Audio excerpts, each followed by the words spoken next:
Alright, so today I'm going to pick up where I left off before. I don't remember exactly where I was, but I provided some proof of my ancestry up to Enoch, and then I discussed how his birth date matched his gravestone death date, and the death date matched the one that was in Pennsylvania, and got to here.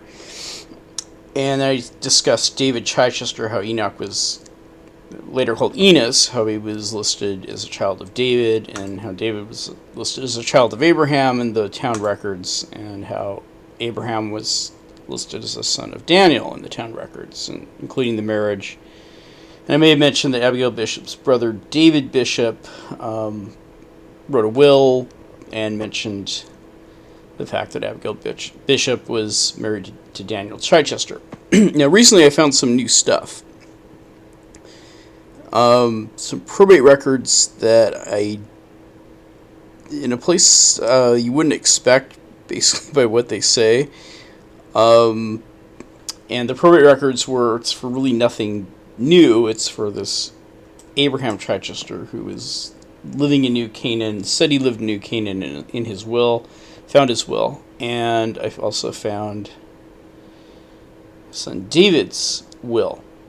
David outlived Abraham. There was all we have were vital records. Some people thought there was a son Abraham, thought there was confusion there, but I did actually have it right. So the first thing I'm going to do is I'm going to look at Abraham's will.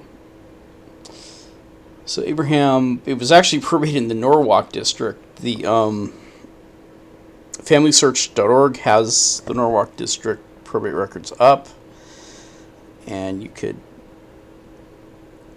look at them by going to the card catalog. They have year number ranges. There's a penciled in index, so it's a little bit manual. I guess I can quickly go over there, I guess.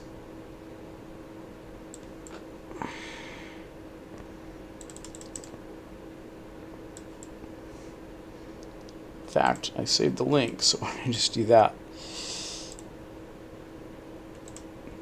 It's located at... The earlier one is for on page 61, which is this. That is for the son, which is David, and for the father, Abraham. Just do that. He is right here, but if you want to find him on your own, I don't want you to have to work too hard for it. Let's see. That's mentioning Abraham, but he's got his whole will, maybe a few pages before.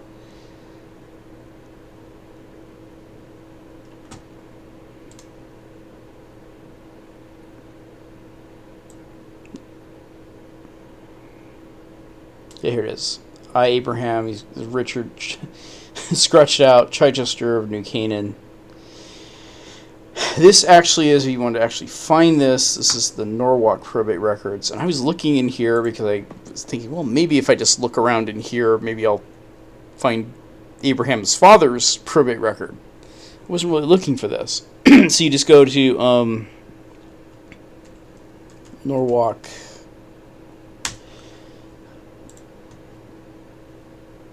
This will come up, you got probate records, and you go into this thing, ranges from 1802 to 1816. Finding probate records in Connecticut's a pain in the ass, especially when it doesn't actually happen where they say it's going to happen. You click on this to go to his son's probate record. It will be the 16th image of this thing. No. No, it won't. There it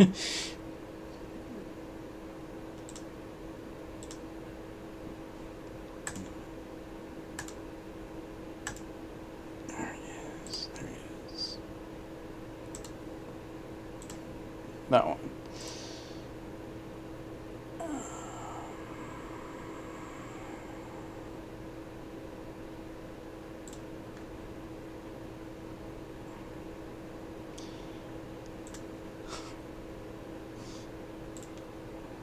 will be able to see the page number 32.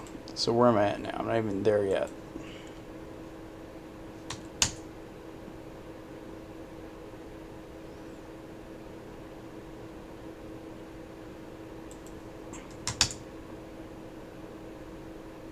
Here we go. So that is James Olmsted. It looks deceivingly like Chichester from the side, but David died without a will, so there was an inventory that was taken, and on the previous page here.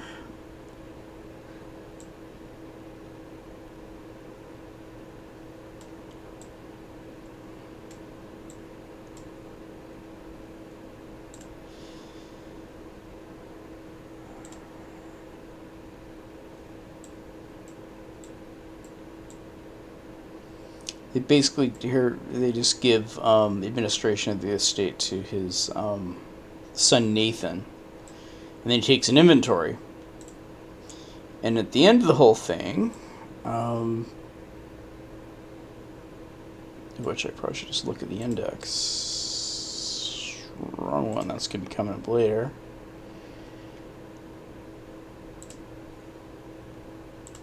And did I close that?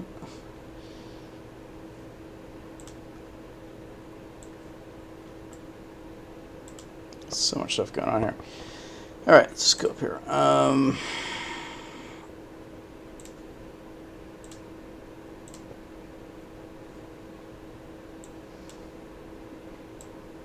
Alright, page 26. 43 is the distribution. Or is it? No, 47 is the distribution, 33. So I gotta look for page 47.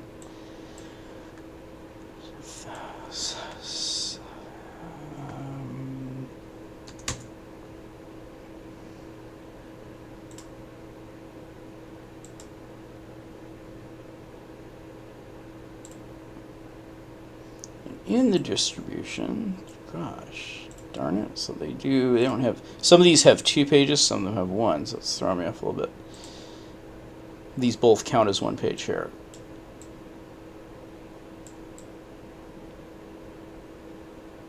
This is actually the distribution. And zoom in here, it says basically the heirs of the deceased are Isaac, David, Allinson, Enos, Billy, Polly, and Mary Ann. Polly, Isaac, David, Allinson, Enoch, Billy, Polly, Mary Ann. Each got $153.72.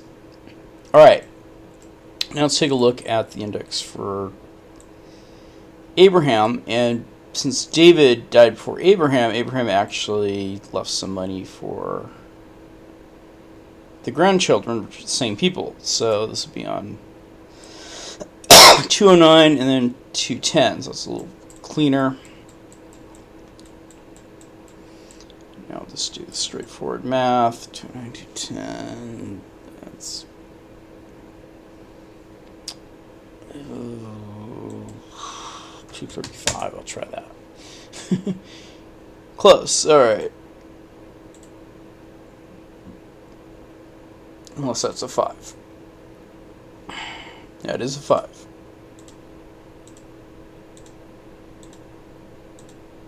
240.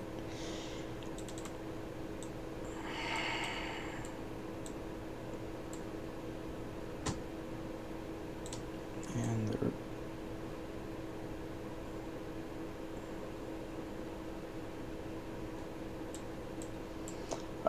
Abraham Chichester, and then he names his children,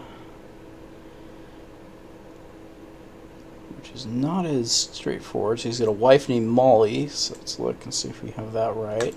Jerusha died, and then he married Mary Rockwell after Jerusha died, calling her Molly. So I gotta change that date. She lived until he died, so it's after him. It will be her date.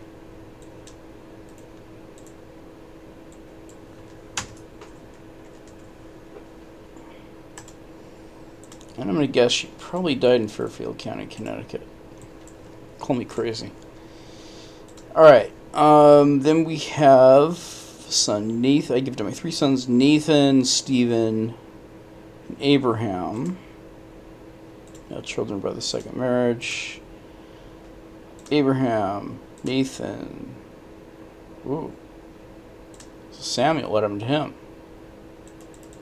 He died before he died. What happened to David? David died before he died. So we have Abraham, Nathan, and did you say Stephen? Stephen. That might be a new name, or he's at the bottom. Yes, he is. So there he is at the bottom. Got Stephen in there. Then he says he's got daughters. Martha, the wife of Peter Brown.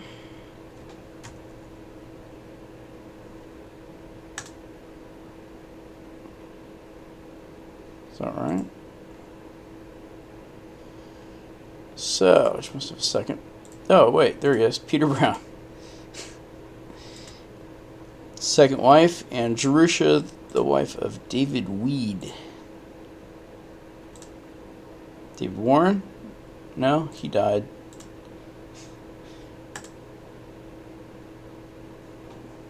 There's David Weed. Alright, so these were hard to find. Basically, they were in Norwalk. Showed you how to get there. If you just go back, you could look. You go to the Family Searches catalog, you search there. Because if you go to Connecticut and do the other thing, it's not there. And then probate records, and I don't remember exactly what, I think what volume was this on? First volume for Norwalk, even though Stamford had been a separate jurisdiction for quite some time. And they were supposed to, their probate records supposed to be over at Stamford. So I don't know if anybody else had found this before. Maybe they had, maybe they hadn't. But hopefully that'll save someone a lot of time and frustration. Now, if you're interested in things from the other end, just to review.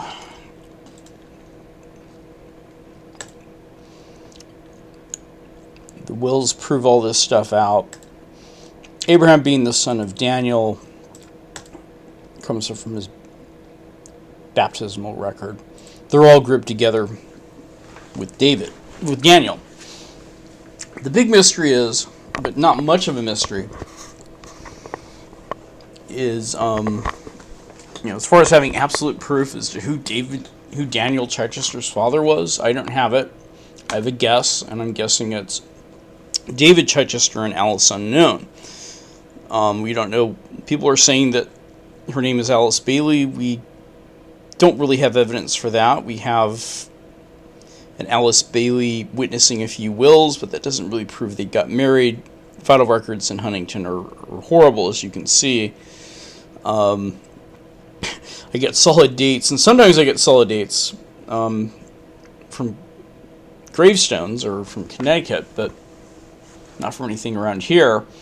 And these are just kind of like the people that seem to fit in, but these may not even be siblings to each other. And the reason I just have them placed here just to see how things will go. And that was why I was looking for an earlier probate record in Connecticut. But I'm going to mention a few things that are important. They're going to be related to an earlier generation. And I also have something I just discovered. Absolutely just discovered. And no one's saying, and there is some confusion out there about a few things about James Chichester, the immigrant ancestor, and an ancestor of majority of Chichesters who have their roots in the north rather than the south of the United States. So, I'll start with the evidence that I have, and then I'll talk about the other things that come up. But first I should go over the identity of the first name of James's wife, and how I even come to what evidence actually brings me to assume that it's Elizabeth Porter. And I know the Harned family is claiming Elizabeth Porter is the wife. It kind of doesn't matter all that much, because if, you know that the parents are a Jonathan Porter and Eunice something. And if you want to do more research, okay. We don't know much about either of the three daughters of this couple, except for the fact that the three daughters married three individuals. And you really have to smith that out because we don't have a marriage record. The popular answer is that Eunice Porter is the wife of James Chichester. In fact, Eunice Porter was the wife of Edward Harned, and I'll show that. Mary Porter seems appropriately placed with Stephen Jarvis. And so what's left over, because we have no evidence of James Chichester ever saying who his wife was, or any document is it stated who his wife is, it's got to be the third daughter, which would be Elizabeth. We're going to look at some very old documents here. Very old. And then we're going to look at some people that have taken the time to actually summarize what looks like chicken scratch and turn it into something that's English. So people have looked at these records before at various times. The popular answer, well, let's start with this one. Let's start with the whole sequence of events. So, where is James?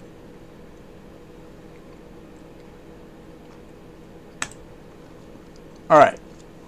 Let's go to the identity of his wife. So we're going to start out with the first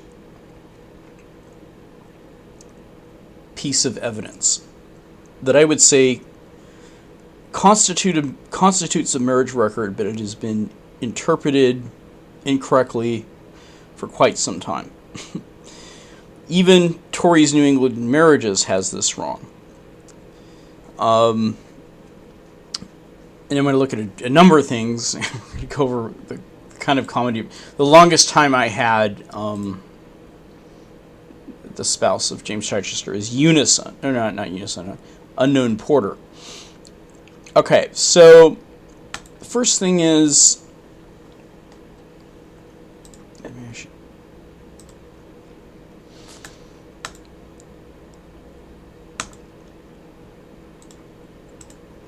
look at these Salem deeds.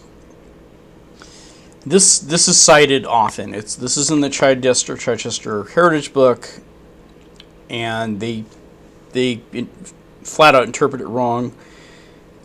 James Savage gets this wrong, and it starts a whole. James Savage's interpretation of this deed triggers a whole series of events where the Harneds end up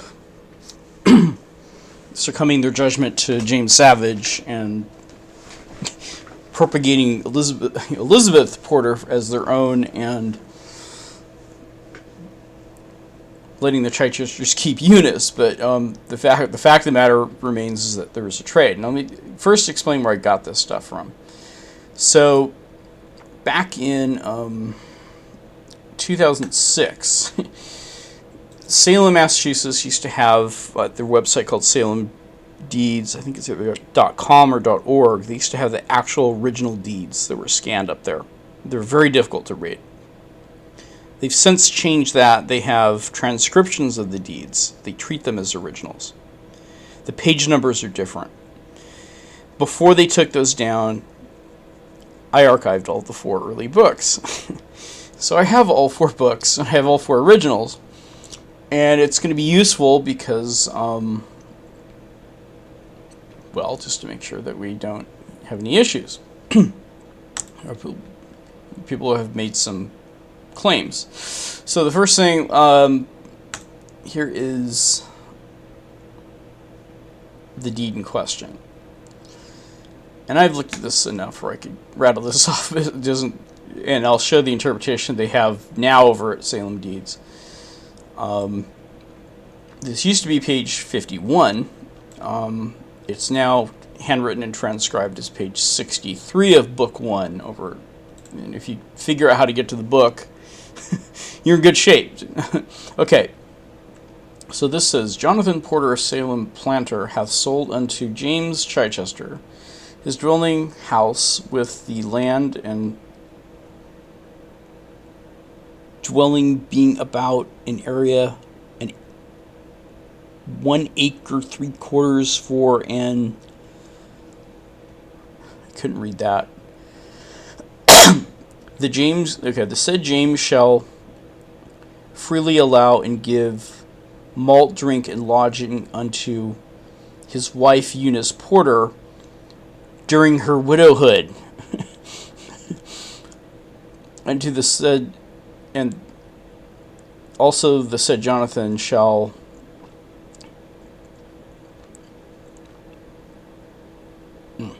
anyway, recorded the deed. Okay, so the important part is that Jonathan Porter had a wife named Eunice. Okay, there's no way on this earth, James Chichester, after he dies, would be able to specifically ensure that, or prevent, he wouldn't be able to prevent Eunice from getting malt, drink, and lodging. But the other important thing is this says Porter. Now, some people are saying, "Oh, this is a pre-marriage deed," but we'll find out it's not a pre-marriage deed, because there's some other records that are this event triggers some other events that actually helps all three families, the Harnett, the Jarvis, and the Chichester family, sort out.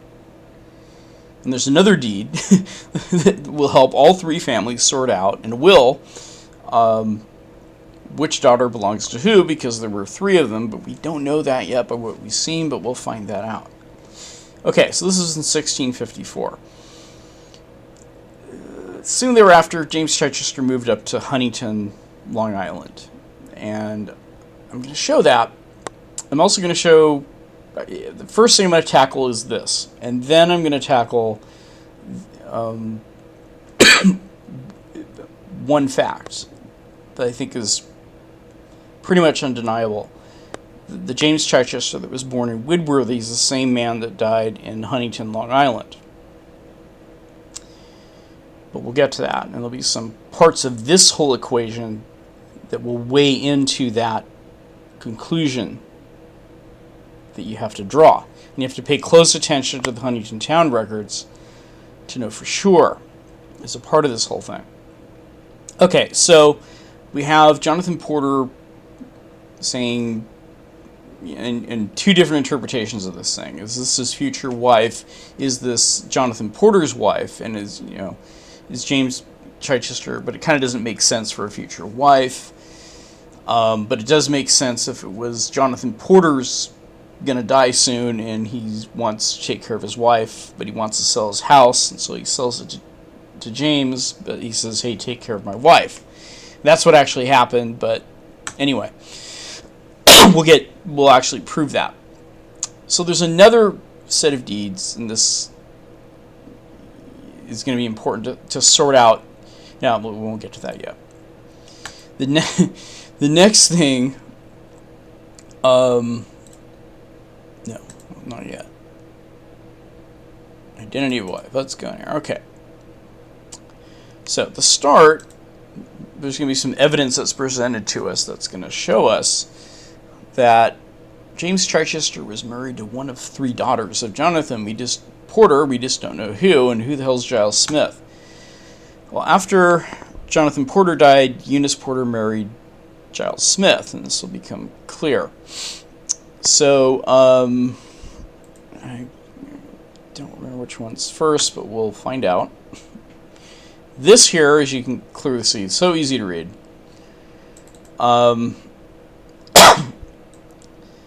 It's talking about the last will and testament of Giles Smith. It's not easy to read, I know that. The last will and testament of Giles Smith of Fairfield, the colony of Connecticut, made this 10th day of September 1669, and is as followeth.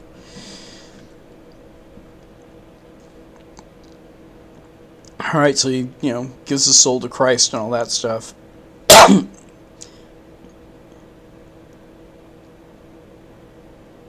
and he's going to give 20 shillings of sterling silver to the legatees of Jonathan Porter, my wife's former husband, Jonathan Porter, but he doesn't really say who that is, and he mentions his two sons. We're not really interested in his two sons, but he's mentioning Jonathan Porter here. This becomes more clear when we look at the, also, this is a clearer, this book here is a clearer presentation of it. It's got some of mine. This is Jonathan Smith, Giles Smith. Married Eunice, the widow. She's now dead. Porter had 3 daughters. This Eunice part he got from the Huntington Town Records. It doesn't say that. Well, this is actually the name of the wife, Eunice. So they don't mention the daughters here.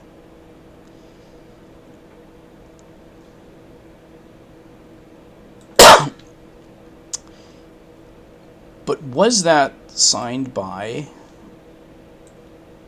There was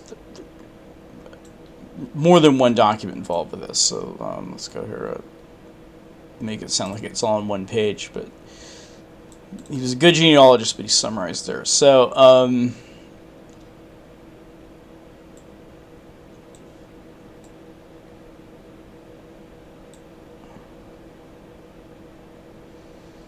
this, they basically take an inventory of Giles Smith's estate. We're not really worried about that.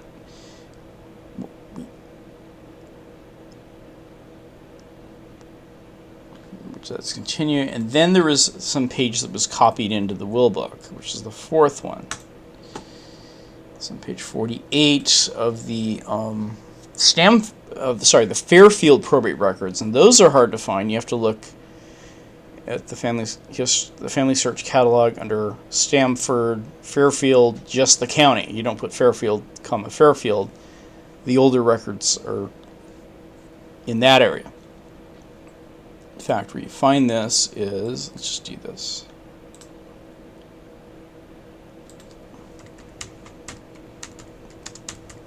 Which is confusing. Fairfield, sorry. It's confusing. Okay, see the difference here? There's a Fairfield, and just a Fairfield. The later probate records are at Fairfield.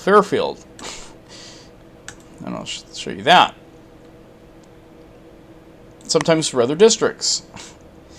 It would be, and they claim it's 1648 to 1916. You click on it, and there it is. So it does. Okay, so it would be actually in this volume here. I think I had it backwards. The other Fairfield. Guess I had that backwards. Anyway, now you know.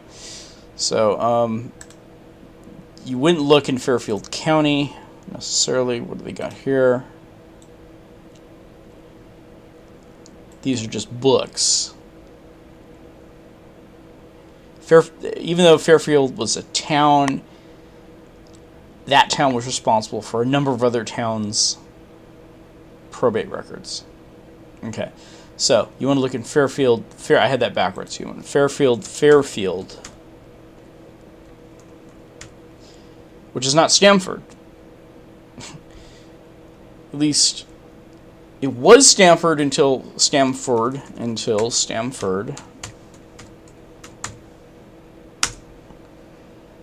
was on its own. And Stamford wasn't on its own until 1728. Stamford was part of the Fairfield probate district before 1728. Got that? Good, because I'm confused. Anyway, so there we are. But David and Abraham, that were living right in New Canaan, which was considered to be a parish of Stamford, and part of the Stamford probate district, they were probated at Norwalk. So go figure. You also should probably look at other districts as well. So this actually came out. I'm not going to go to the family search. This did come out. Here we have, this is the chicken scratch that Lines was talking about.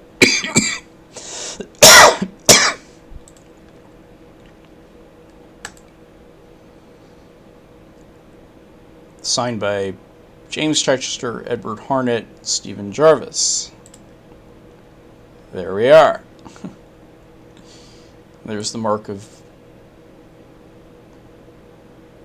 should be Eunice Smith, but it's saying Eunice Porter. Okay. So, what does this tell us?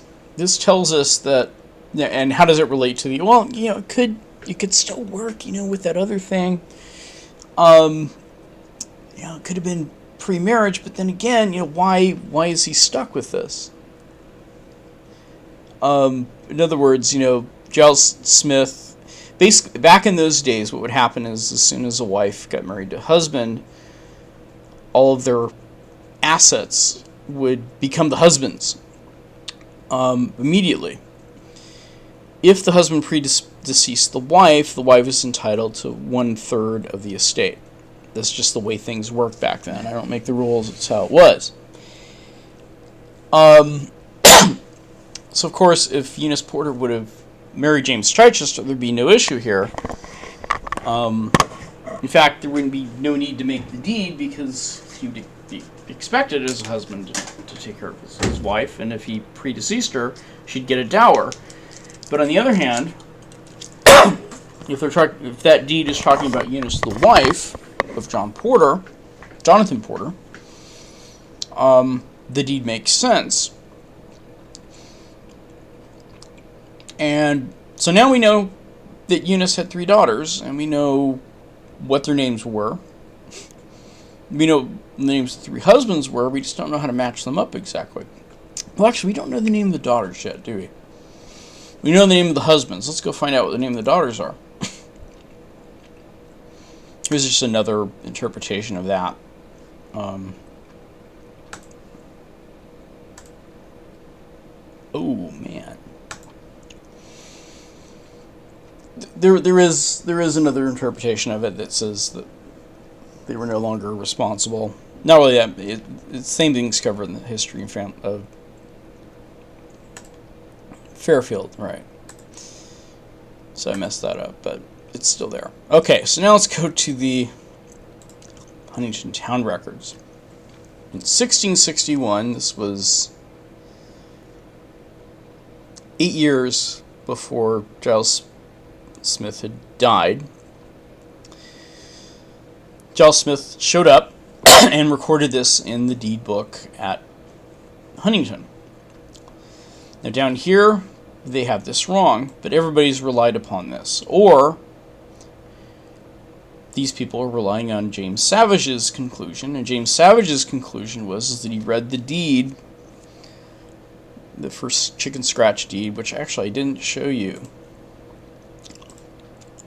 the better looking version of it.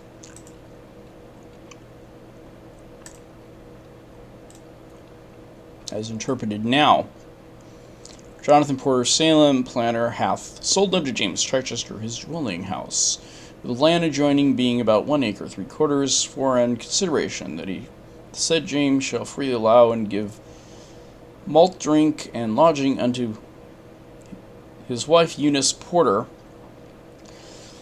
during her widowhood, in case the said Jonathan shall die before him, as by deed dated the 2nd day of October 1654. Much clearer. It really is a stretch to assume that that's some kind of a merit. You know, Jonathan Porter was.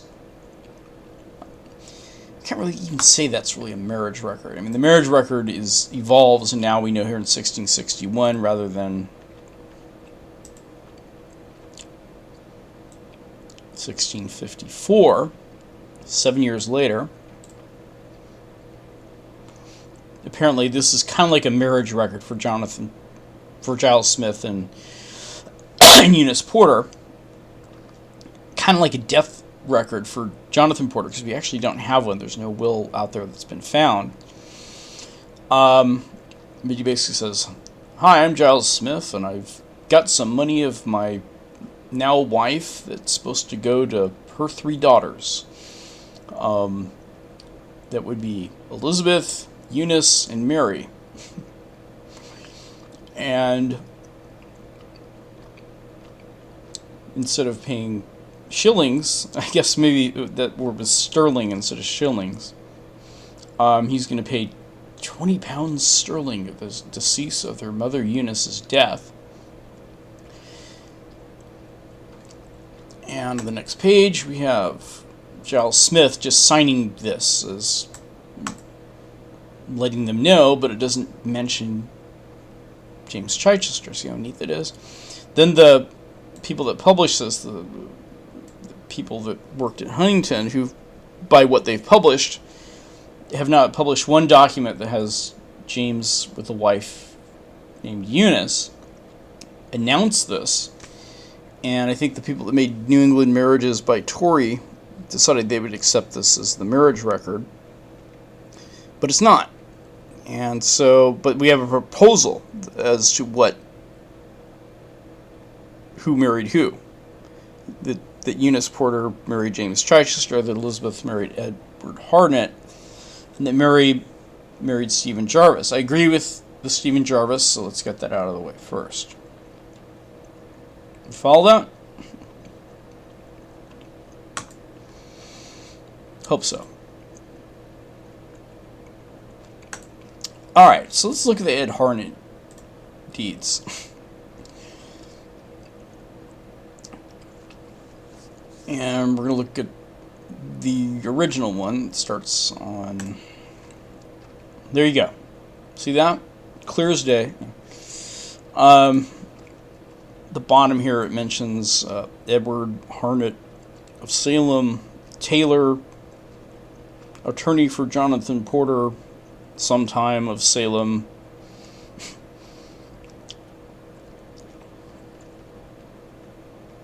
Not very clear. Next page. Signed by Edward Harnett.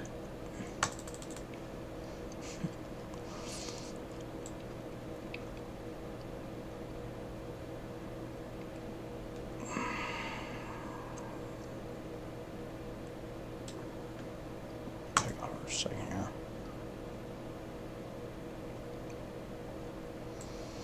Well, this right here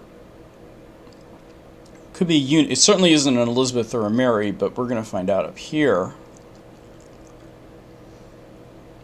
that it is Eunice.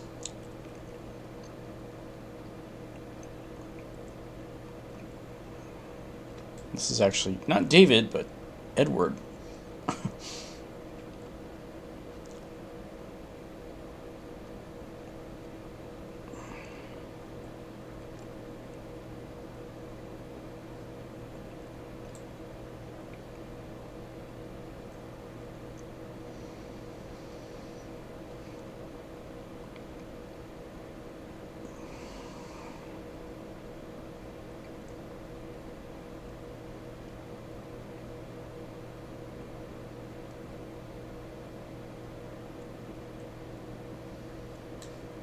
There it is. Eunice, my wife. Alright, let's take a look at how the modern day people interpret this, just in case.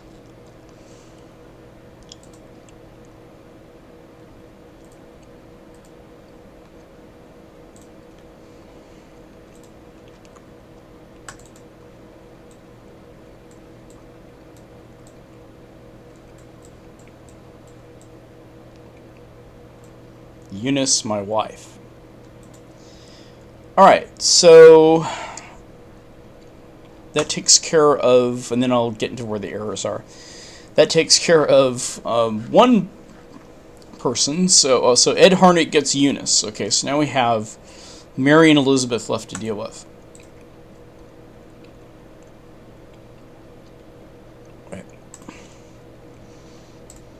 And we're going to look at Stephen Jarvis's will. This comes from Early Long Island Wills. That's the cover page. I, Stephen Jarvis, of the town of Huntington, Long Island.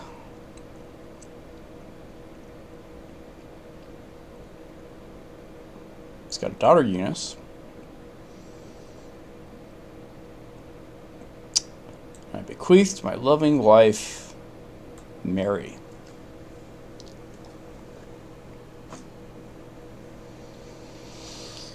Well, that leaves Elizabeth for James, so there we have it.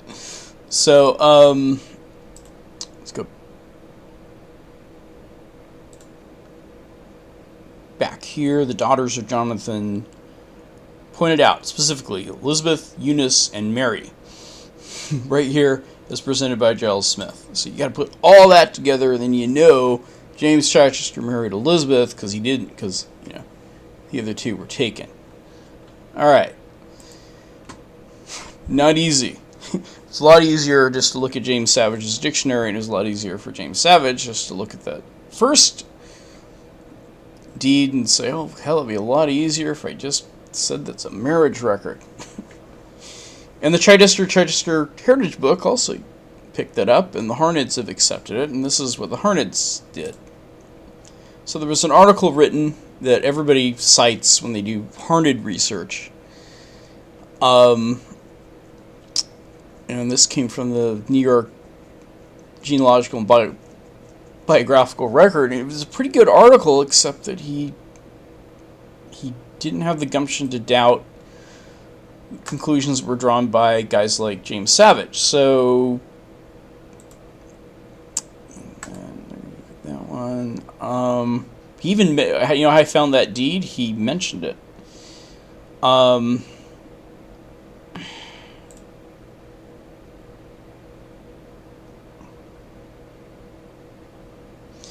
He had a mother named Edward also, and a wife Celia.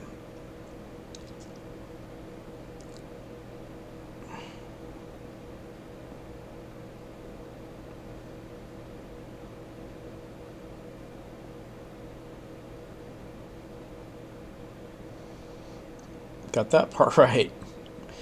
It's strange. So this guy says he draws the same conclusion that I do. Let's go over here. He doesn't know why James Savage made his choice, and he decides to trust James Savage. And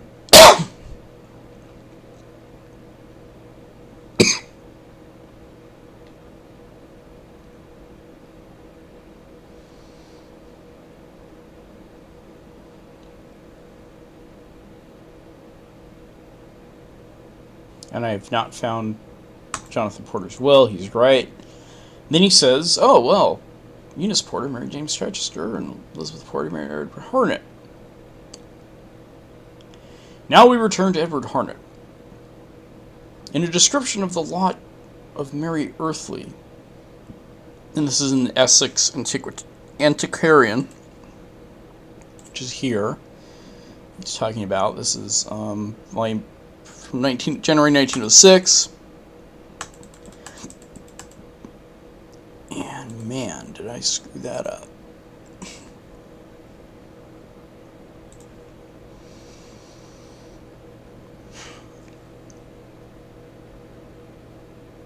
Basically, it goes through the history of the place, and it mentions in the article that the wife is Eunice, and what he says here is exactly that.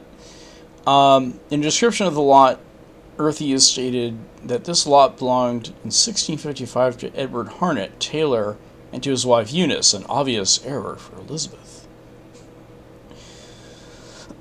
So he does reiterate that article right, but and why is he disregarding that record? Well, because he's not going through the exercise in the beginning to sort out who the other two wives are. And if he would have accepted Eunice here, and for Stephen Jarvis, okay, so the people that cite this article right here is their authority. But they got it wrong. Okay. That's not the first. So basically, anybody that's doing the Jarvis, not the Jarvis, the Harnett genealogy is going to want to change that from Elizabeth to Eunice. And anybody, okay, so do the Chichesters need to change their stuff? They sure do.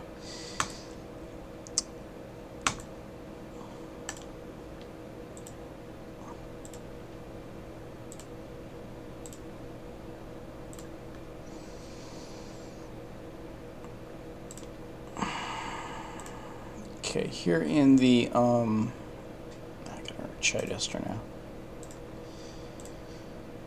This heritage book. It's also available online at the Mormon Genealogical thing. They say a lot of stuff that just isn't true. Some are true, but some aren't. They don't make any claims that this James Chichester came from Widworthy, but they make a huge mistake, again, rooted on one of James Savage's misjudgments.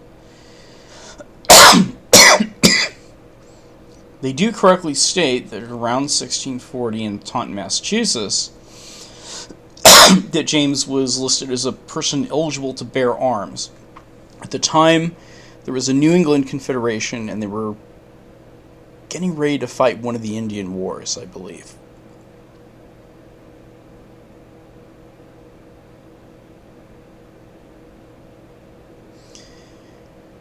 I'll get into more details about the earlier family, but for now, well, the basic deal is that his father William got a little bit of money from the grandfather Amias, and I think they used that to pay for passage to America. Both James and William. I think William was a master of a boat, actually. I forgot about that part. And so he just brought them there. There aren't a lot of passenger lists for early people. Most really strict genealogists think you need a will to prove something, but the facts and evidence prove things out for James. I don't know if I should approach it by just showing what the facts and evidence are. Yes, I probably will do that first, and then I'll get to this and show where things went wrong. So, first question is, well, how do we know that this James Chichester is the same? You know, there must have been a bunch of James Chichesters over there in over there in the United Kingdom when he came over, and you know, why are you picking the Widworthy parish? Huh? What's up with that? Well, I happen to have very good evidence that I have just about every Chichester from 1375 until the approximate date of James Chichester's immigration in my database here. And the reason why I'm going to say that is because I actually have added all the censuses that were available about 10 years ago from England into this database, and I had already added the early generations into my database here, and I found that there weren't any unexplained Chichesters popping up via the census where they have everybody listed. There were none of them that were showing up. They all had derived from some earlier line that had been documented in William Richard Drake's book. He didn't use all the vital records. He didn't document them all in his book, but there was information in there about the other branches that I added. And I came to realize that once I did the earliest all-person census in England, that I had them all, which was good to know. So now is only a question, well, is there another James that would have been in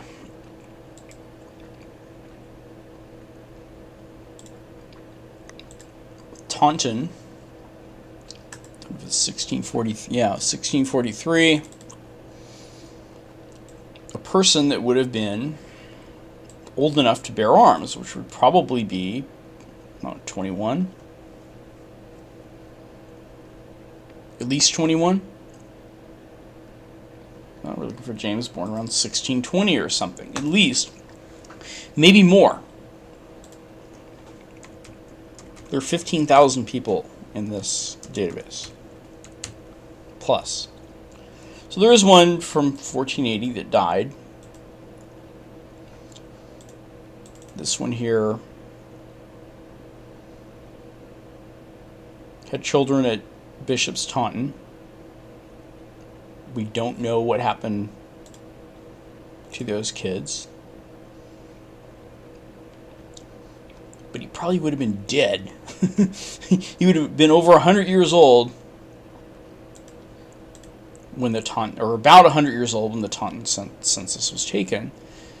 And I got all the birth records from Bishop's Taunton. These children were born 1588. None of them were Jameses. Could there be another James missing? Well, maybe, but that's speculation. Here's one, born 1609, died in 1609. Daughter of Leonard Chichester, and I believe that's Alice Slowly. Yeah. Here's one, born 1621, at Widworthy. Happens to be the same parish where the Virginia branch came from. We'll keep that in mind. Of course, cheat and look ahead, but let's just look at the evidence here. Here's one born around 1640. Already in Virginia. I happen to hear about him. Here's one baptized in Essex County. Son of a William and Mary. Who's that? Oh, well, we'll get to that because we're going to look in the Salem church records. We're running out of Jameses already. And now, here's one born after the record was taken in Taunton. So there's really only one James that's been 100 years old that we just don't know where the guy ended up being buried. Or we have the James that I think is the immigrant ancestor. Again, I have 15,000 names in here. Again, no evidence that I was missing branches of the Chichester family when I entered in the census. But the earliest that was about a 50-year gap from when Richard Drake left off. But everything was explained. We'll get to William Chichester and Mary Corworthy perhaps some other day. This James Chichester was baptized at Widworthy, Devon, England, 18th February 1621/22, I believe. And we're going to look and we're going to examine whether the events of this individual's life are age appropriate for his actions. We're also going to look at the Salem church records because there's some confusion that's in the Chichester Heritage Book that give to James all the children of William, which would be his brother. Quick explanation for all this stuff. This William here had a brother named Hugh. I said Amias before, but it's Hugh. The descendants of Hugh ended up going to Virginia even after they had inherited the Widworthy manor. William was the younger brother of Hugh, and Hugh, in his will, asked Mary to be nice to William. She was an executor. This person, I think, went to... in fact, maybe it's a descendant of this individual here that went to Virginia. No, he didn't go to Virginia. Hugh's John went to Virginia. However, this William had a son also named William, and I've concluded that he was lost at sea rather than anything else. This father William, or the brother William, actually, after he dropped off the two Quakers in Turkey, it was not long after that he took sick and he was buried in Devon, England. Let's go back to where we're at. So, this William, who married a Susanna, we don't know her last name. They must have been married in some other parish. But we have a lot of the birth records here from the Widworthy Vitals. In fact, here's the original. throw it at you. James Chichester's birth record is right here. James Chichester, son of William Chichester and Susanna, his wife, was baptized the 18th of February.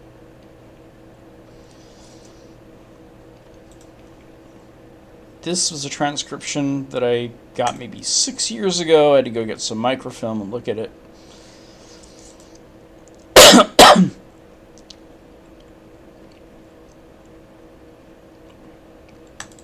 Hopefully I might grab the right one. I don't think I did. Again.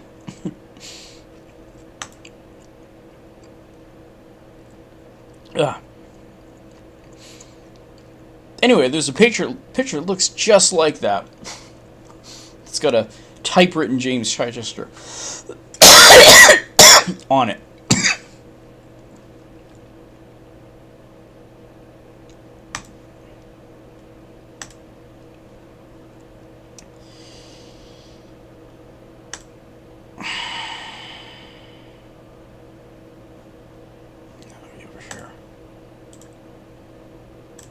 Nope.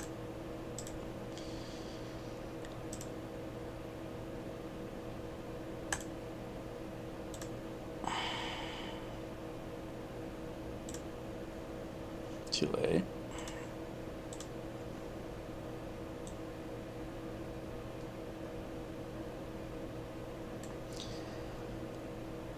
Chichester James, son of William and Susanna, 18th February.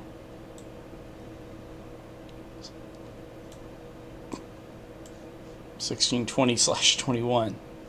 The years at those in those days, at the time, the year would change over in March. In modern day parlance, he was born 1621. Do I have 22 there? No, I don't. Okay, good. So now let's look and see whether he's doing age-appropriate things. So would he be, in 1643, able to bear arms? Would he be over 21 years old? Yeah, check. He would. Okay. Next, let's look at the Salem church records.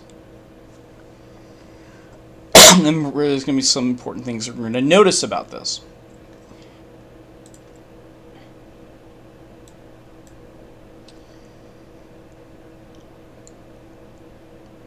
Number one, it says that James Chichester left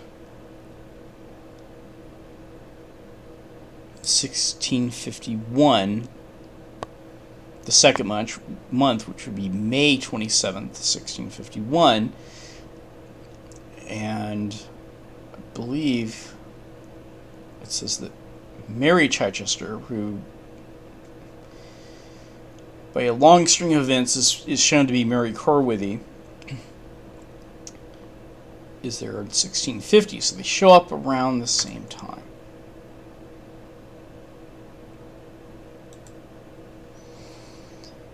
Then this record here in 1650, not 1651, has James, John, Mary, Martha, all children of Sister Chichester being baptized.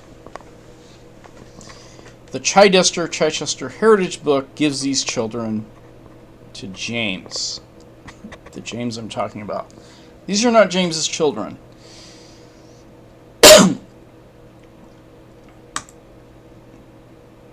Here's a James, son of James Chichester, which would be known as James Chichester Jr. when they go up to Huntington after the Salem deed is written in 1654, but before Giles Smith shows up, I believe in 1661, if I remember that right. Another daughter of, and this is actually not, this is a birth and a baptism, Sarah, being born, daughter of Sister Chichester. So let's go over this. William, Mary Corrworthy, that's revealed through court documents.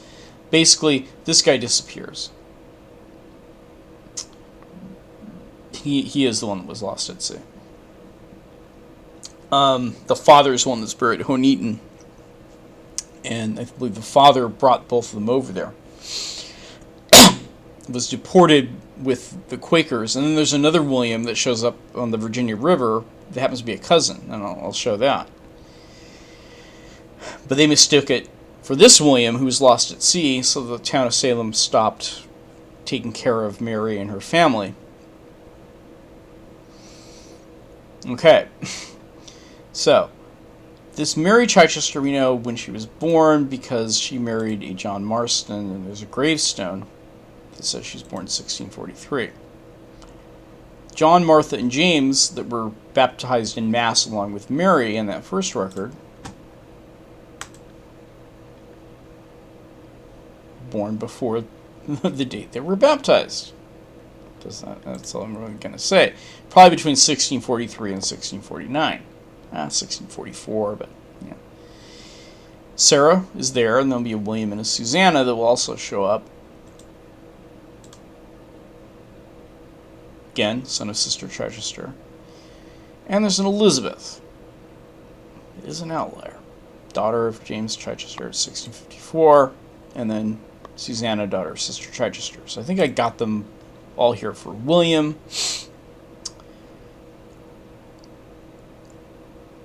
This William might have died in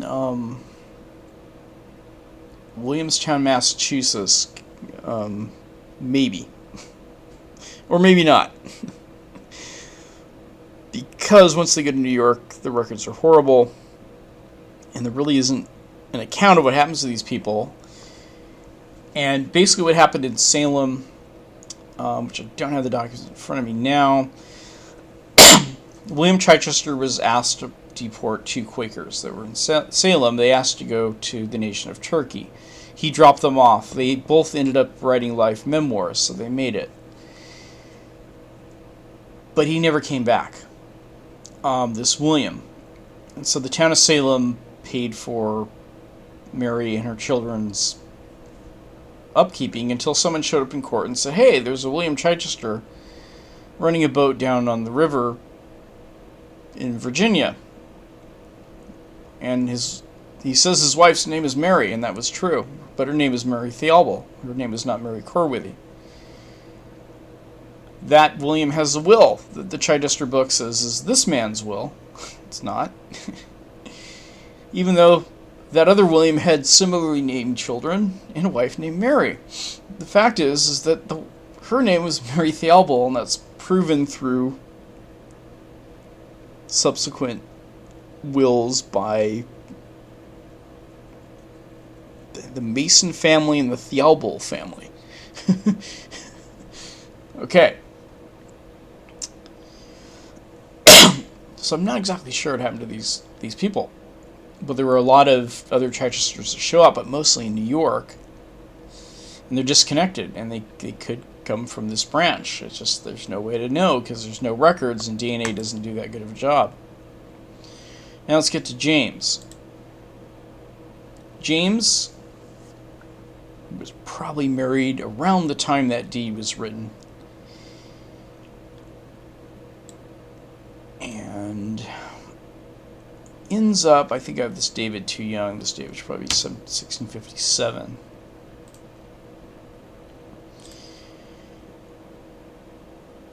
Two of James's children's births were recorded at Salem. The other two were probably born at Suffolk, but how do we even know what children are? Well, Elizabeth comes from the Salem church records. The other James would have been too young. A man baptized as, say, a 5 or 6 year old in 1649, was it? Let's look.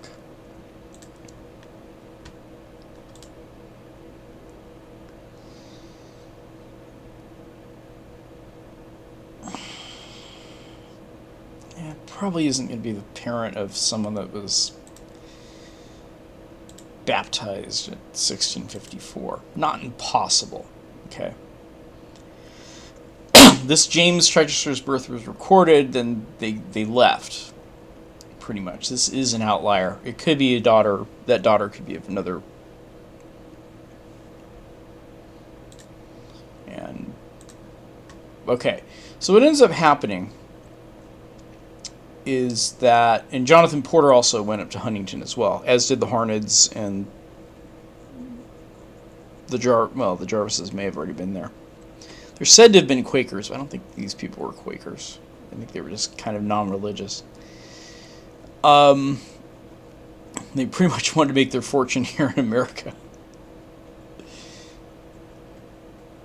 All right, so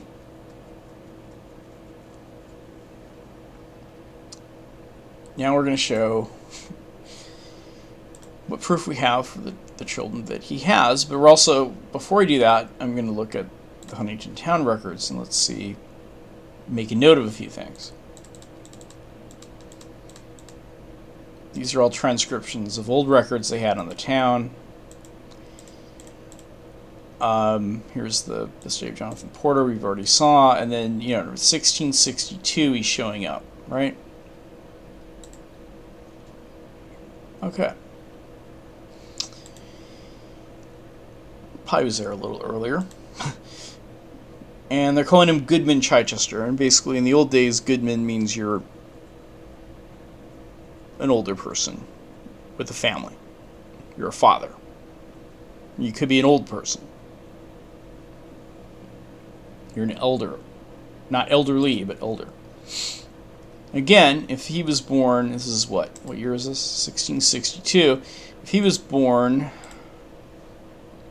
1621, about 40 years old. I don't know Goodman necessarily, but okay. Then we have a deed written in, or some kind of rule that was set in 1662 that not only is there a James Chichester, but there's also a James Chichester that's should keep the ordinary in the town. This person at 1662.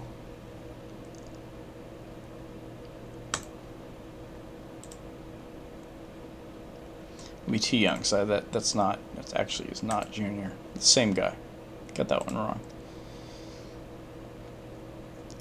Serving as a jury member, pretty much. There is a James Chichester Jr., but when did they start mentioning James Chichester Jr.?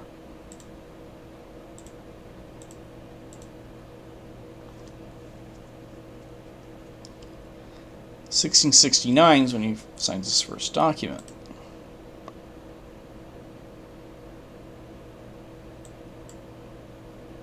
About 17 years old.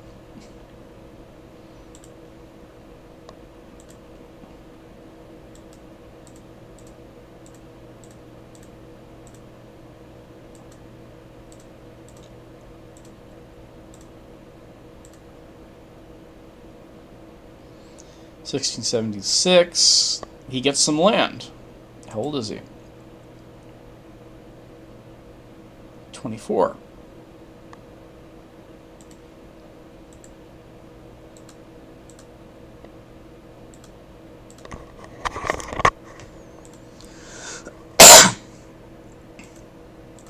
And notice that they're differentiating between James Chichester and James Chichester Jr. And then in 1681, when James is almost 30. Is that right?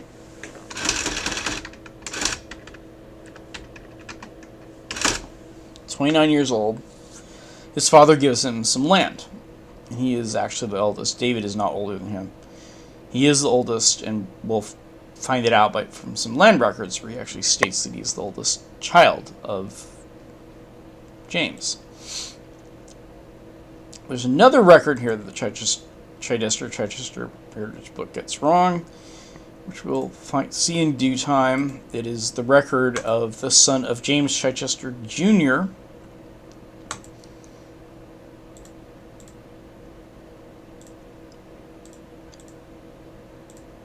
Now, they know Sister Jonathan Chichester. Who's that?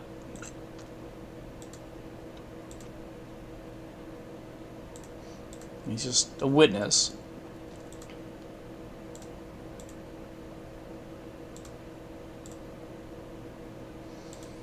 So when they say senior, they're talking about, and then here we are. So this record in the Chichester Heritage Book is given to James Jr. rather than James the Third. This is the third James that's born. It says James Chichester, the son of James Chichester Jr., was born in 1686. So they act like in the Chichester book, they act like there was a man that lived in Salem, had a bunch of kids that were really Williams. And they say, well, was he lost at sea? We don't know. He died. But James Jr. was baptized at the Salem church, had his first child here. Well, it's same James, but they missed the generation.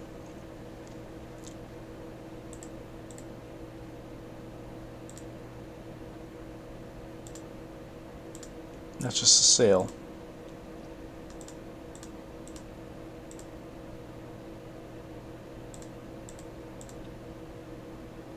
Another sail.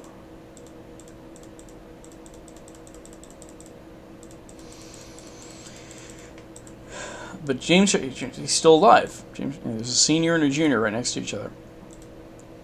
And there's a couple other Chichesters showing up. We have no vital records from this time, in case you're wondering. Then, we know that he's a son named Jonathan, because he says so, because in 1690,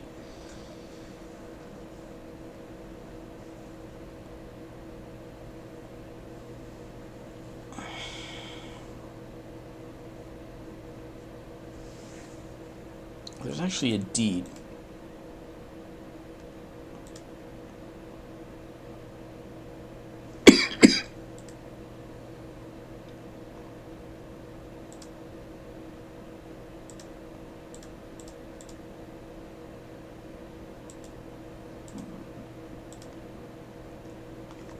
And here it is. 1692, he gives some land to his son Jonathan.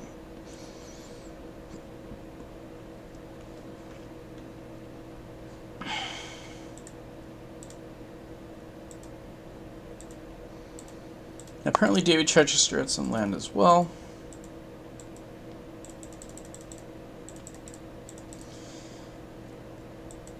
Not all that interesting after this. And there's one thing that's actually missing. Two things are actually missing. But this is important. Actually, this proves it enough. So this, it doesn't tell the whole story here, and I'll show this. After James Chichester died, which we have a death record for, because it's in his probate record,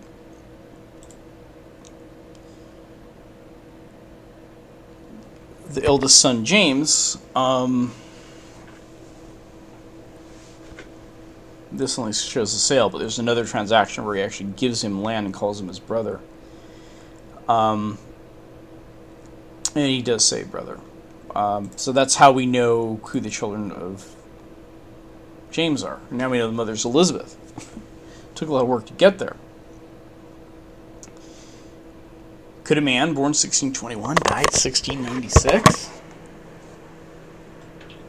Is our healthcare not doing us, not doubling our lifetime? Or were lives actually not that bad back then?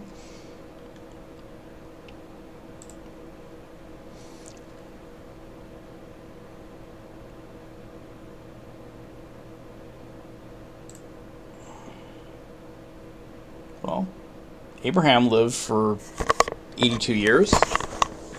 Abraham outlived my uncle who just passed away.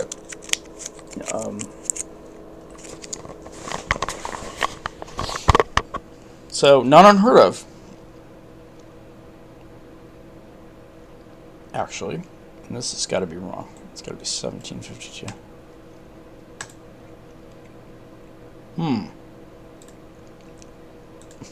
Something's wrong. Don't think she lived to 1852, but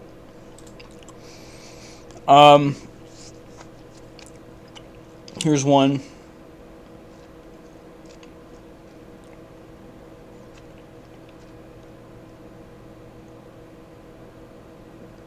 Yeah. So, yeah, someone could live that long.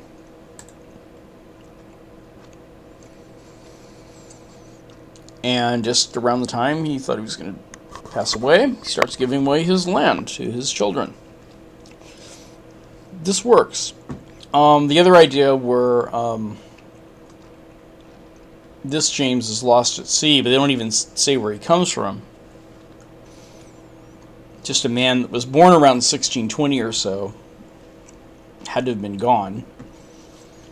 And the James that baptized at Salem is the one that did all the stuff at Huntington. It's just all messed up. Alright, so then there's some other things that go on. There's a couple other... There's one factoid that's been passed around as fact that I have not been able to verify. In fact, I highly doubt. I've looked at the entire Book of Salem Deeds, and even though it isn't indexed, I've actually took the time to look at every page of chicken scratch on there, and there are other people that have summarized all the transactions in the Salem Deed book, and there's some people out there that are saying that this James had a son named Ephraim. They also place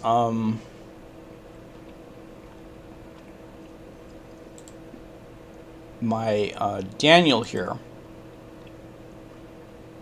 my eldest proven and known ancestor, as the son of James. And they cite the reason for doing that is that supposedly in 1708, 12 years after James Chichester was dead, that he deeded some land to his son Ephraim, who doesn't exist, and there's no proof that James ever had a son named Ephraim. And should Ephraim die without issue, that it would refer to my Daniel. No. I found no such record. This is supposedly in the Journal of Long Island History, as cited in the Chichester Heritage Book. But when I've been able to see little snippet views of that, they're talking about immaterial transactions that took place with the Lloyd family, who were kind of like the bankers of the time. They would give people credit at their store for dropping off things like silk handkerchiefs. So when I do the Google snippet search, I'll see credit for silk handkerchief, and I know that that's not anything to do with the deed in Salem. So I don't know who made that up. But what I have are guesses as far as who the children of David might be. The guesses for the children of who Jonathan, including this under the radar person, who's not a person, it's a marker saying basically, of all these 20 people that show up in the baptismal records at the in Ebenezer Prime's baptism records at the Huntington Church, I don't know who their parents are, and that's because Ebenezer Prime didn't write down who the parents were. So basically, the reason why I put these people here is because there's nowhere else to put them. I have no proof with these people. Here's an Ephraim, but it doesn't, just because the Chichester book says it's true, it doesn't make it true. So I go in. Now, could I put some of them under maybe this Daniel or this Jonathan? Well, this David or this Jonathan? Perhaps. The thing about David that's very interesting is that what ended up happening, and this does require some explanation. So his father passed away before his father... What his father did is he didn't write a will. He had made the choice he was going to give away all of his land before he died. And he died before he was able to write the deed up for his son David, who had married Alice Unknown. This David ended up Yeah, there's one deed in there where his brother James says that he's going to sell some land to David. Then a couple weeks later, David shows up at the probate place for I know, transcribe basically.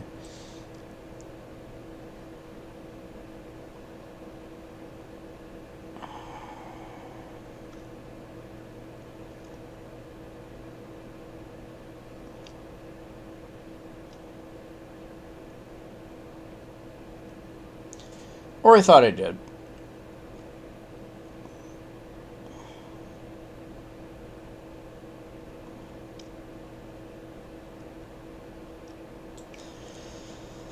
I kind of do want to show this. Let's go here.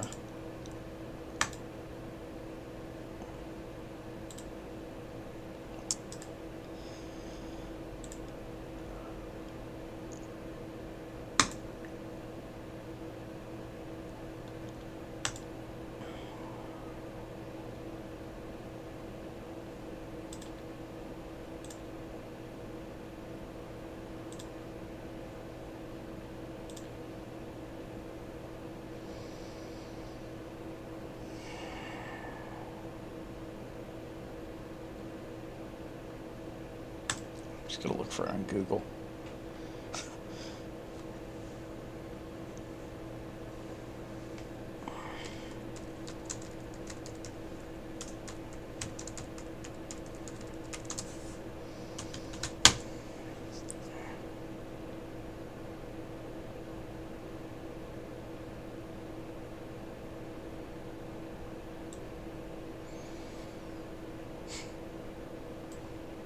So you know what I think of Chichester Heritage book. Okay, go to books.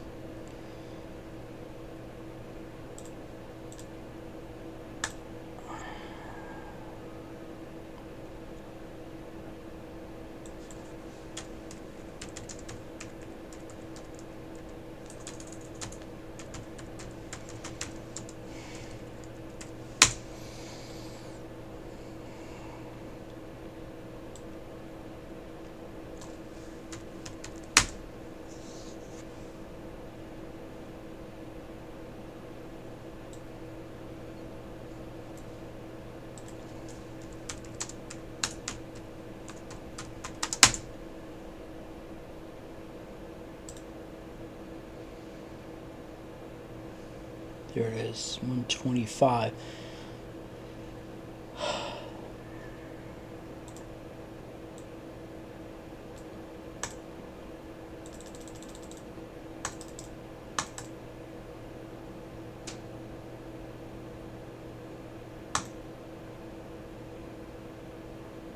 That has got to be you.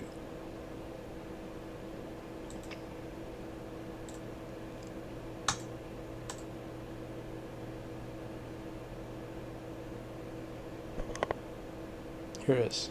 Alright, now.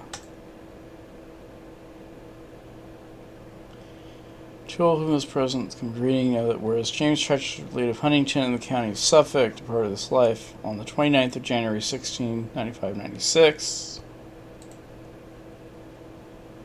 What? I think they got that wrong because it's the, maybe I have it wrong. David Chichester, his son, for certain causes, justly moving, hath prayed the administration of the state.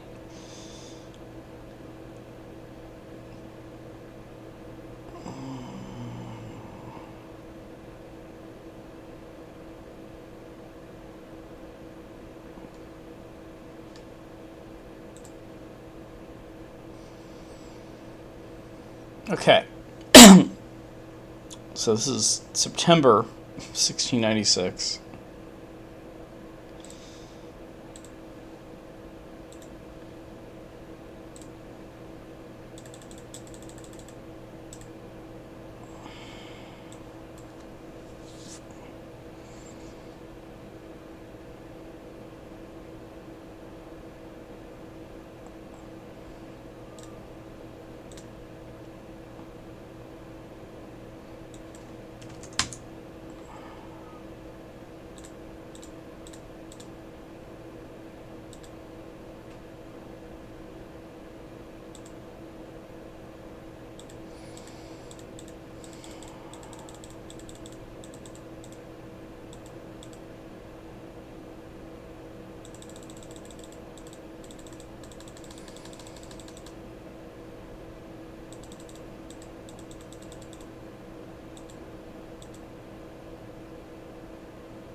And then in 1698, he gets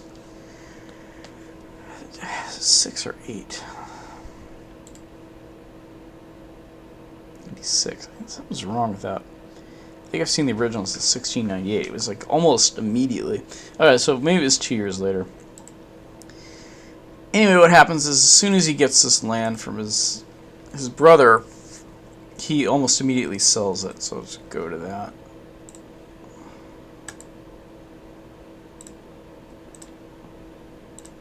Actually, here's the original.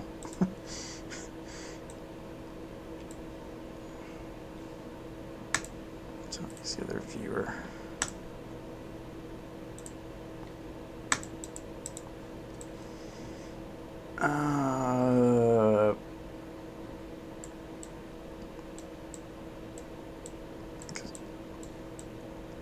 He does say here that he is the oldest son and heir.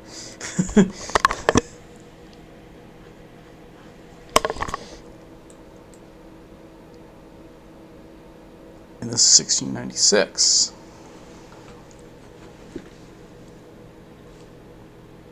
So he gives some land to David.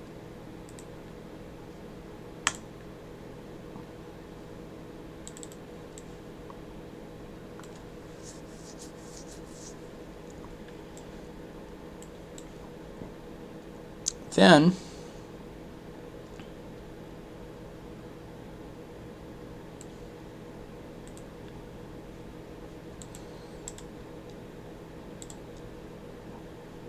just do it this way. It's page 100. The other one was page 70, and then again he gets some more land, and this is in 1698.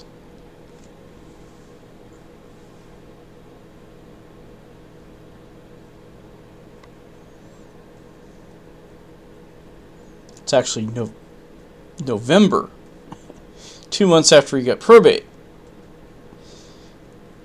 Okay. Then, it's 2 months after he gets probate. That's in November. Come on, up and up.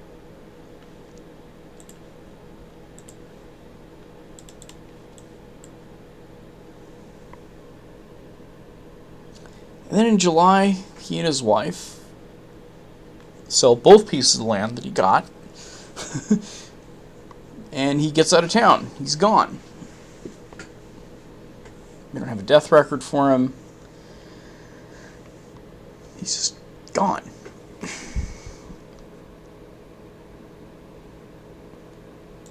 I think he went over to Connecticut. Now, there were a few other early Chichesters that showed up in Connecticut, and I have them here. There were some that showed up in Wallingford,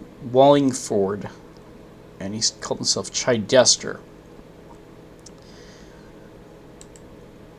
This Chichester I've said is the one that died at Williamstown, and I'm probably right because the other one would have been 100 years old.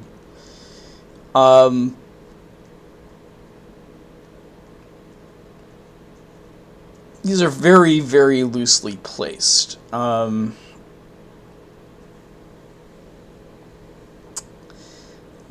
I got this thing from some Whitney account book. But basically, a couple of these people went over to Connecticut, and I think I saw a record of them somewhere I can't find right now, being over in Connecticut.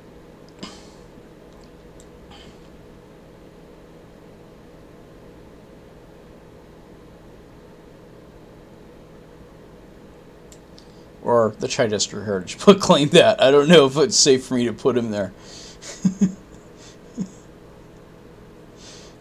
But I haven't seen any of the land records in Connecticut where someone else might have been able to.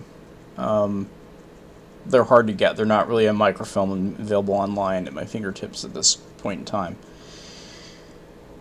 That's the only reason why I put my Daniel as son of David on top of the fact that there's a Daniel. But there's one other interesting thing that shows up. I was able to get some town records for Stamford,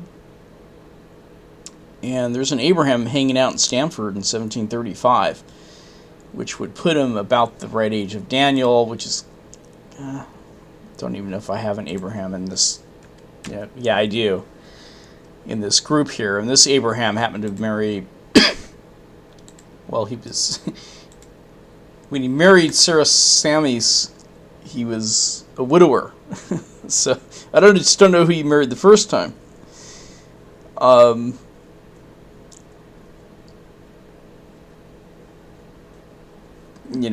he wrote his will around 1780, but he doesn't mention much of anybody, and Sarah Sammys kind of makes up for it, but she mentions granddaughters, and none of them are really children of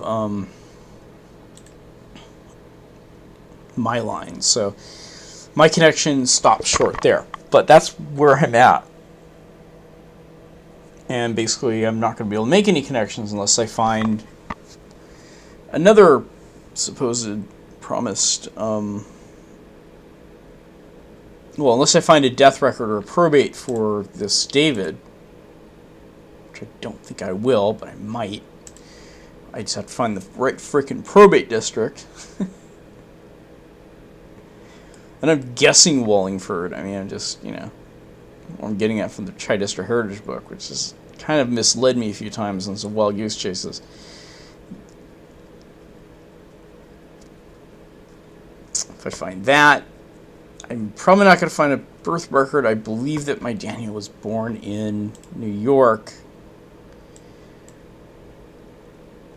Because, this Abraham would have been too young to have been a selectman in 1735 in Stamford, but this Daniel, if he had a brother named Abraham, he could have.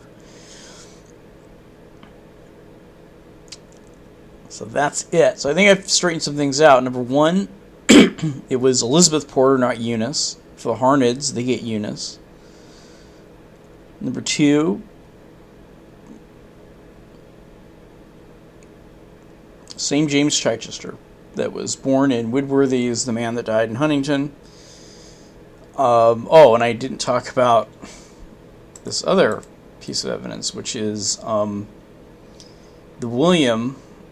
Okay, so this William was said, really I believe he's lost at sea. He dropped the two Quakers off and never returned. And that's based on the date of him deporting the Quakers. Otherwise, I might guess that he was the one buried at Widworthy, and for a while I thought that. But he deported the Quakers after 1658. So he's not the man buried at Huntington, which I have at Widworthy, but there's a burial. The vital record is at Widworthy, but it says he's buried at Huntington. I do it by where it's found, so people can find the record, not look around for a record that's not there and then find it next door saying that,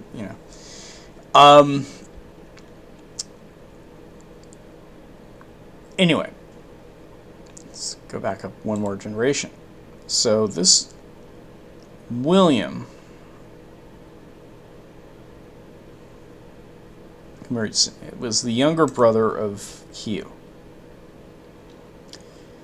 Hugh, for some reason, decided to give him a little bit of money, and he was able to pay for passage. And Hugh gave him that money. I think it might have paid for a boat. He was...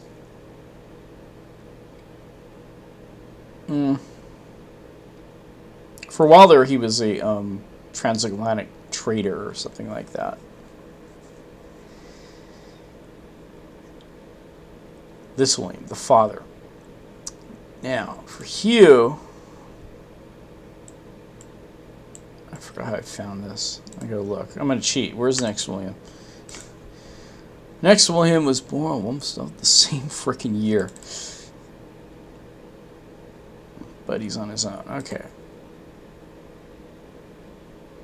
Yes, yeah, okay. He would have been old enough to be running a boat. Yeah. This is the man that married Mary Theobald.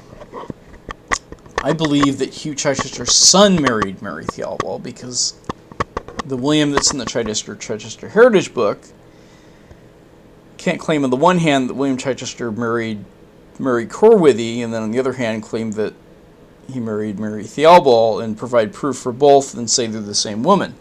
It doesn't work. It's another William. And no other William would have been old enough to have wrote a will around 1685, naming a son James and a son John, and having a wife Mary. And the Theobald wills reinforce this. That's how we get our identity, is through James Theobald's will. Or Theobald, or however it's pronounced. This is the individual that was hanging out after William, who had his wife Mary Corworthy in Salem. This is the son of Hugh, rather than son of William, who's brother of Hugh. He got lost at sea around 1658.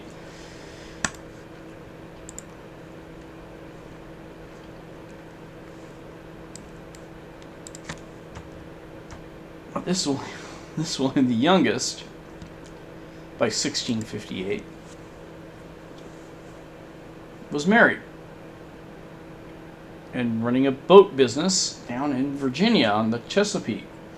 So reports came back to Salem saying that William, who says he has a wife, Mary, I don't think she hung out on the boat with him. Okay, this guy was also accused of fornicating with Bitterus Barnaby, and there's some modern authors that confuse this William with the other William, based upon the confusion that was happening over in Salem, but I'm quite convinced that this individual who wrote a will survived. We just don't know where he's buried, actually. But he survived, and, you know, Mary Theobald, I think, went on to marry again this guy named Lemuel Mason, who's mentioned in this William Chichester's will as a cousin. I think one time I tried to deal with that. No, it just doesn't work. Could be cousin by marriage.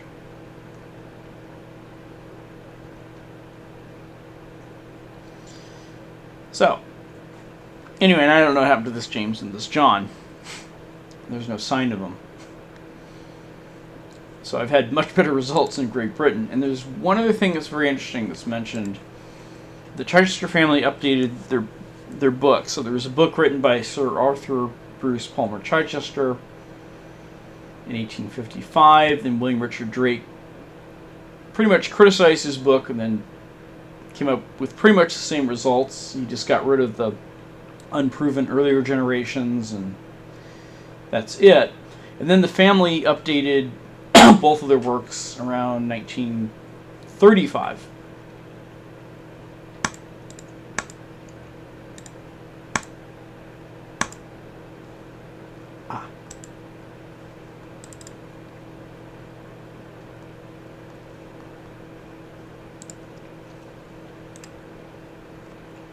And I noticed in Drake's book, he just happened to forget to include all the wills that would prove how the Americans were related to the British. And all the vital records from Widworthy, he didn't include those. And neither did Sir Arthur Bruce Palmer. They got every other vital record there is. They just didn't get Widworthy's. I had to get that on my own. Here's the updated version.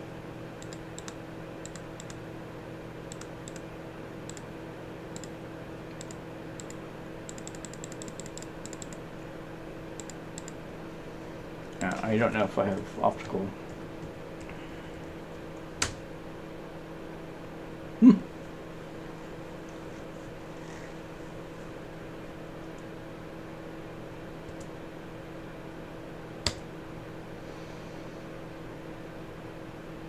Here they go. Interestingly, old parchment register in the Widworthy branch, which dates from were copied.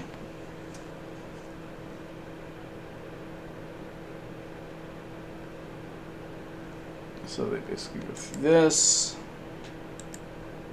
which I would have liked to have had. There are now no tombstones of any Chichesters at Widworthy Church. The Marwoods may have removed them, if there were any. What happened to them? Where did they go? Someone wrote us back and said that they left and came to Virginia. We've included that in our little index here. So, yeah. There's no record of a burial for James. There's no, all the ones that came over are the ones that, where is my James? There's a burials.